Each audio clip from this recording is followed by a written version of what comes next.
today I'm interviewing Corey Beaulieu from Trivium. How's it going? Like, how's this tour been? Is it any different after sort of 3 years of waiting to come out here again? It's been awesome. We haven't actually headlined in the UK in like 5 years. It was like 2018 was the last time we did headlining shows. 2019 is the last time we played download. So it's been the longest, break from coming over here that we've ever had. So it's nice to be back. We started off in Ireland, which we hadn't. It's been even longer since we played there. So it was cool to get back and play, and fans seem super excited.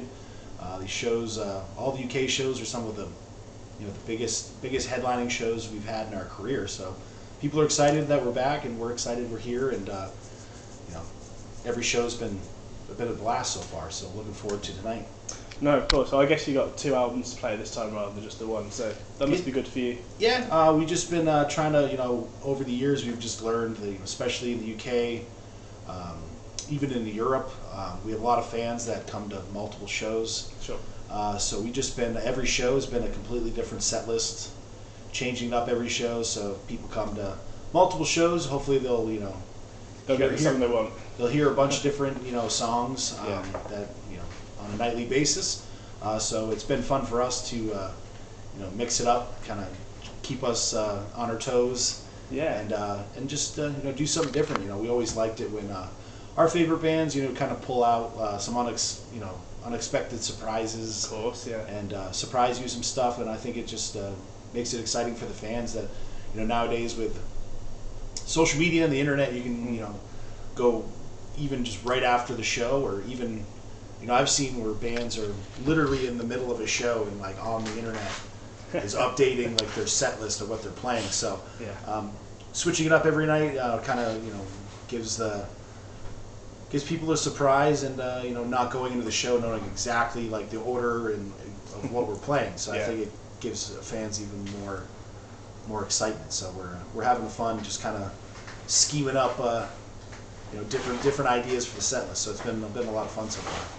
Yeah, I remember seeing Metallica's By Request tour about 10 years ago, and then Machine Head started doing the evenings with, and it was cool because you didn't know what you were going to get, and as a fan, you don't want the greatest hits every night, but we try to balance it out. There's definitely some songs in the set that kind of like are always in the set. Of course. And then we have a bunch of different slots where we've been rotating it, not always playing like the if we're playing a song from like this record or that record, it's not always like the big single, or we did a music video for this. It's like because we know like our fans, they listen to the whole record, so you don't have to play just all the singles for people to recognize something. So it's fun for us because it's like some songs is like, yeah, we play that song 8 million times. It'd be kind of fun to play something else from that record that's just easily as entertaining and fun. So it's been cool to mix it up, and it seems like regardless of what we play, the fans react and sing the song, so they obviously know the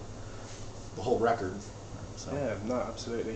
What guitar and amp setup have you brought out for this tour?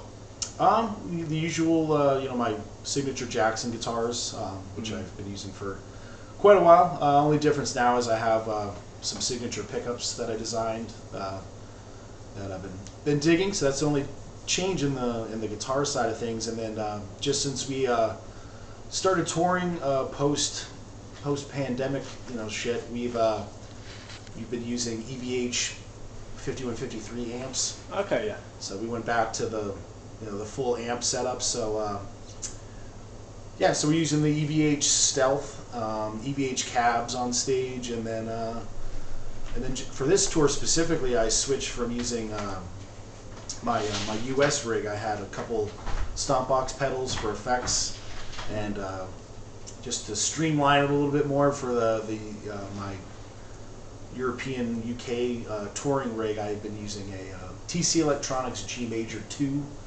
rack mount unit for all the effects stuff, which is pretty simple.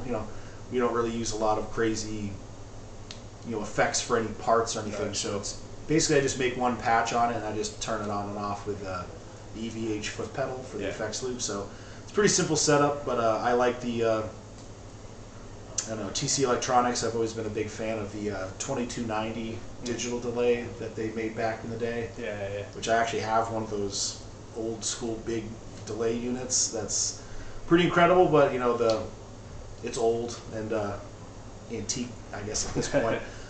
So the G major is cool for, you know, I can, you know, program multiple effects into one thing instead of having a bunch of different pedals or anything like that. So it just kind of made it super streamlined and easy, and I just, you know, got really into vintage or kind of old school kind of rack mount effects units and stuff. So that one's like I guess like out of all the ones that I've bought recently, that was like the most probably like modern, up to date one. That is probably the best roadworthy one to bring out for sound wise. No, sure. I was watching a video the other day. I understand you went from sort of Kemper profilers back to I don't know, old school amps again.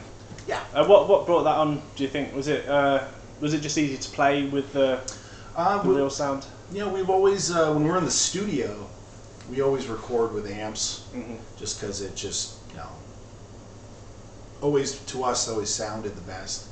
And for the record, it's, you know, we're just like we put everything under a microscope with fucking microphones and, you know, the studio stuff. Yeah.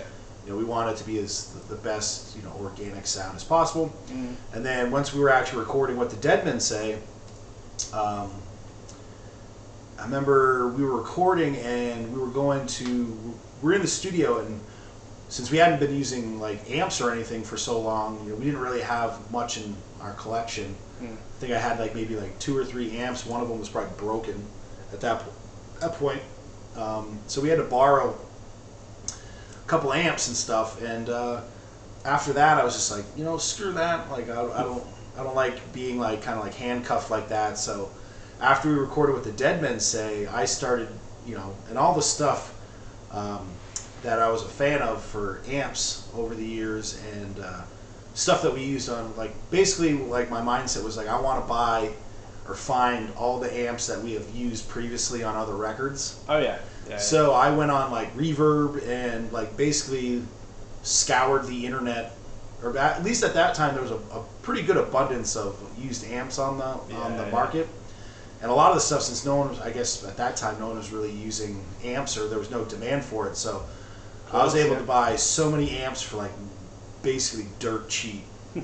So I like bought like all the stuff, because I always remembered like what we used on records. So it's like I bought like, basically it was like I bought like everything PV had made for like the last 20 years, and then started messing around like during our downtime. Just messing around on amps, and I got really into playing tube amps again. Like, you know, I was jamming and writing at home, just playing, you know, just playing on amps. It had been so long, and I just like rediscovered just how much I enjoyed it, how much easier it was to dial in a tone that I liked by using amps, because that's what we grew up on. You know, we didn't grow up on like, you know, dicking around on little computer screens, programming an amp. So. Just being able to just like turn it on and just mess with the knobs and just kind of dial it in, and you're like, oh, I remember how if you do this on this amp you can get like this kind of thing, and just really enjoyed it. And then I kind of like started talking about it to Matt, and then I let him borrow some of the amps I had, like some of the old 6505s and stuff like that, and he started playing on amps again, and he was like, oh man, it's like just playing on an amp again. Is like just like the response and the feel of it, just like I feel like my playing is just feels more natural and stuff. So he got really into it, and then I can't remember what it was. It was at some point. Luckily, my Jackson guitar rep is also the rep that runs EVH amps or EVH gear with all that stuff. So I remember hitting him up and I'm like, hey, can I get some stuff? And I ended up getting, I think I got, the first thing I got was like a 50 watt amp, and then I think the first actual full-on one that I got was the Stealth, which is what we've been using live, and we used that in the Court of the Dragon, and it just kind of became like our sound was, you know, just the EVH stuff just it's so crushing sounding, and it's great because like it's probably the first time I've ever used like a tube head where I didn't use pedals or anything like in front of the amp to juice it up. So it's just like the amp just is awesome.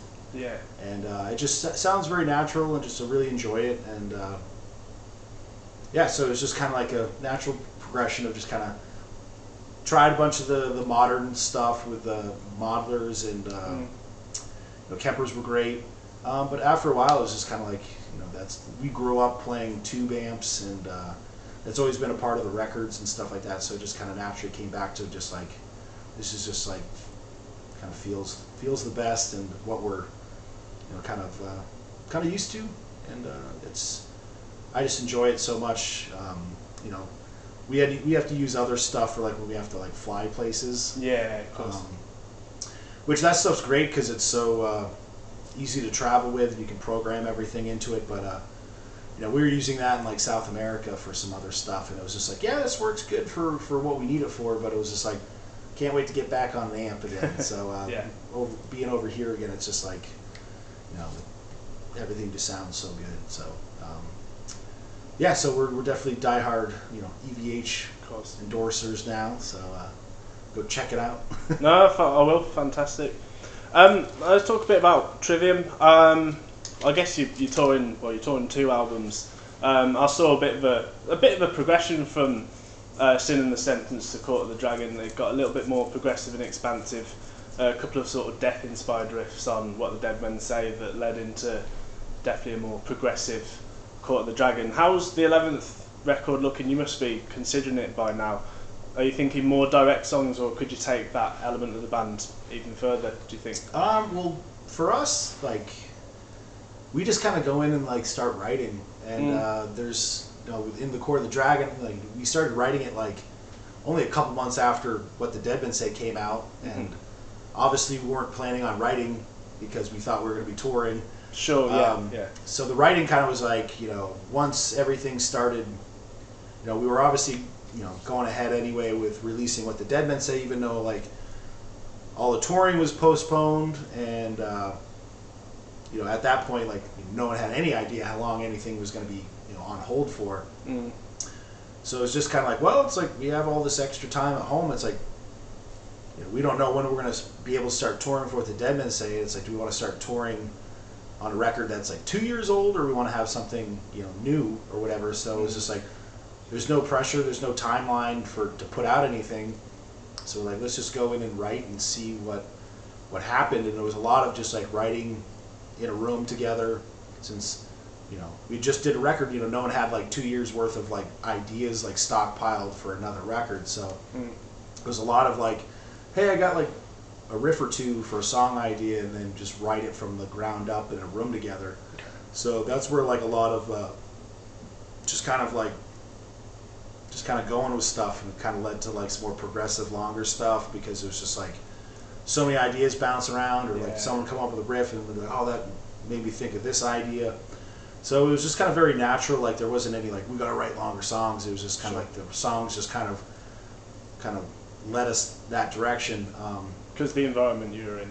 Yeah, it was just kind of like having fun, and just kind of like, you know, it wasn't like every song's got to be like a 3-minute radio song or this or that. It's just like let the creativity come out, and if it's like, you know, a 7-minute song, as long as it's interesting and fun to listen to, it doesn't feel like you're listening to a 7-minute song. It's like, just let it happen, and if it feels natural and good, it's not, you know, you don't set out to purposely just write a song to be long for the sake of it. So it was just kind of what happened, you know, very natural progression.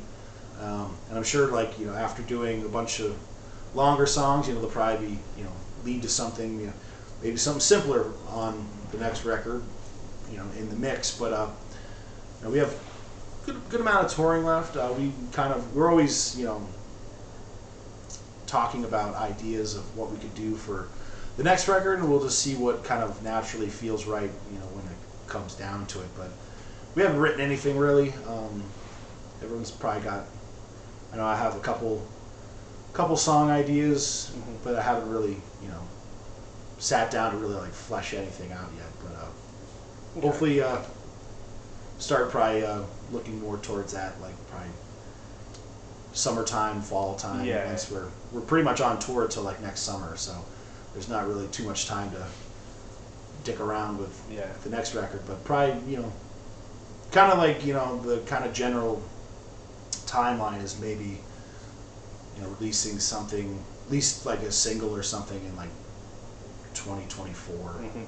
So need a little bit of space since we did 2 records back to back pretty quick. Of course. Gotta Gotta give it a little breathing room, get everyone. You got to play. You got to play catch up on your live shows, haven't you? So yeah, a lot of touring to catch up on, and then since we put out 2 records so fast, you kind of have to give some time to build up some demand. Where fans are absolutely chomping at the bit for something new since they've had, got to let 2 records in like basically like a year and a half. You gotta give it some time to let people digest all that before you hit them with something else. And speaking of releases, I mean, the Heaven Shall Burn cover drops today. That's pretty cool. How's that come about for you guys? I think I can't remember where maybe it came from them, because I think Heaven Shall Burn had done something similar in the past. I think they did like a split with like Parkway Drive at some point, where they did the same thing where they each covered a song and did like a split thing for like a tour. So I think it was probably them that approached us about like, since the tour had been postponed like twice, and almost like over 2 years since this tour was supposed to happen. I think it was kind of like a leading up to this tour, like be a cool thing, since the tour's been, people have been waiting for the tour so long. It was kind of like a cool thing to collaborate on, doing the covers to kind of give the tour a little press bump. Oh, absolutely, yeah. Kind of remind people that, hey, we're doing this tour and here's something that we did. So it's kind of I can't remember, we did that not too long ago, but yeah, Matt picked the song. He was familiar with the early Life Force era stuff, and I guess as soon as the idea was brought up, he was just like immediately was like, you got to do this song. So he must have really liked that song from back in the day when he heard it. Yeah. So. Oh, that's cool. I mean, if we're talking about the sort of last 5 or the Alex Bent era of Trivium, you've started screaming on records, which you didn't do before. What do you think changed that made you go from being just a live backing vocalist to also a studio backing vocalist? I think it just kind of happened on. Not really the Sin of the Sentence album, like the actual tracks on it, but when we did the Last Minute Pillows of Serpents re-recording, because I'd always done a lot of vocals on the stuff live, and then once we re-recorded it was like, oh, let's have me do like backup Matt, and it was kind of like the idea going into like the newer records was wanting it to sound kind of how the song would sound anyway live, because Paula does a lot of backing vocals, and I do a lot of screaming stuff, so it was kind of like, well, let's both do vocals on the record, because like play the songs live, that's probably how you're going to hear it. Yeah. So that was kind of like the mindset was to, since everyone does vocals live, it's like, why not everyone do stuff in the studio as well? So started doing it more on What the Dead Men Say, and then we just kept it going on Dragon, and then some little spots. I think it was like Shadows of the Abattoir, where I actually have like my own lead vocal part that I do, which was a first, but it was cool. I wondered if it was after Matt's vocal injury in the mid 2010s, whether having to pick up more of the slack live gave you the confidence in the studio. But I guess if you want it to sound as it does live, as a lot of bands do, then there's a good logic to that. And I was never opposed to doing any studio stuff. It was I never brought it up like, hey, I want to do studio stuff, and no one was like. It was just, I think it was just like for so many years it was just kind of like going into making records from the early beginnings, like when we were first making records, and it was kind of like it was new, and you kind of took like the lead of your producer or like people that had more experience making records, and it was just kind of like you kind of learn certain things, and you just kind of like, oh, I guess that's how records are made or how you do it. Where it's just like the lead singer does all the parts, and then it was like if you're playing this, like you play all the parts on guitar, because if another person plays, it's not gonna sound the same because each player plays differently. So it's like all these like weird like rules that you kind of learned at the beginning that now we're like, man, I have to fucking do it that way. So yeah, so we just started doing that, and it was cool. And I think it was just like probably better now because, you know, doing 20 years of touring and doing shows, it's probably, probably doing vocals on the record now probably sound better than if I tried to do them like 10, 15 years ago. But it's fun. I don't do, it's not highly demanding because I don't have to do like a shitload of stuff on the record. It's more backup parts and stuff like that usually can knock out like half a day or something like that. So but it's fun because I spend so much time in the studio doing all sorts of guitar shit that it's like I don't want to spend like a shitload of time having to do a ton of vocals, because Matt's, when he's doing like obviously the bulk of vocal stuff in the studio, I got so much guitar stuff and solos and just extra bits and pieces and layering stuff that everyone kind of has like their hat that they wear in the studio, and it's like Matt has so much stuff to do with vocals that I kind of take a lot of guitar stuff on my plate, so it's less, so no one's like bogged down with like having to be in the studio for fucking like 12 hours a day trying to do everything. As a guitar player, like, how do you stay fresh at this point in your performing career? Like, are there different styles that you've taken on, or are there new players that you enjoy? I think it's always good, like, always trying to learn new stuff. And now with the internet and just all this different things, like even just following like Instagram accounts where people just do like 20-second, like, hey, here's a fucking blues lick or something like that. I follow a lot of that stuff, and I don't really sit down and try to learn it, but I'll just like watch stuff and just like, oh, that sounds pretty cool, and just kind of like get the gist of it and kind of do your own version of it. I think it's good to take them in. The shorts you get on Instagram. Yeah, no, I still, still my favorite players that I still listen to, and I think it's just doing it so long that it's. How do you see the super technical modern stuff, like, I don't know, Tim Henson from Polyphia, like as a guitar solo, someone who likes playing guitar solos? I'm not really. I obviously know a lot of. I know all like the people, and players and stuff. I'm not really familiar with the playing stuff. I don't like. There's a lot of the newer stuff where it's like totally out of my wheelhouse as far as like when they're doing all like these weird tap sliding, all that kind of crazy stuff. That's kind of, I guess what you call more modern stuff, and I'm still kind of more of like playing the stuff more in the zone of like what I grew up on with like a lot of the old thrash stuff, or you're flying the flag for that kind of stuff. Yngwie and stuff, where I don't really do a lot of tapping or anything. I just kind of like have my kind of develop my style of what just kind of the way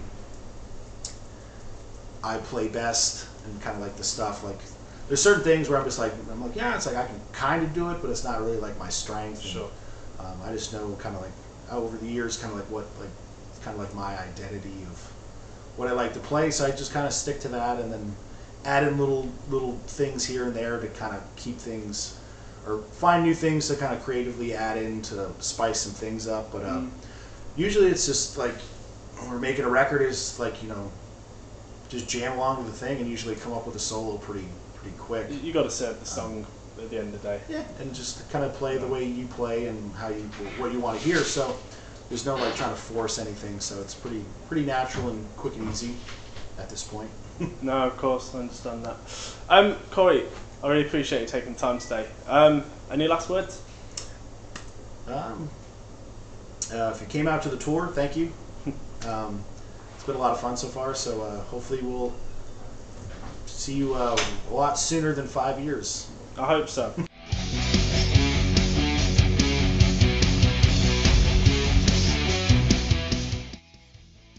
Thanks for listening.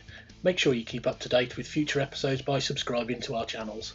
For more information on this podcast, or for all the latest music news, reviews, interviews and more, head over to our website, www.therazorsedge.rocks.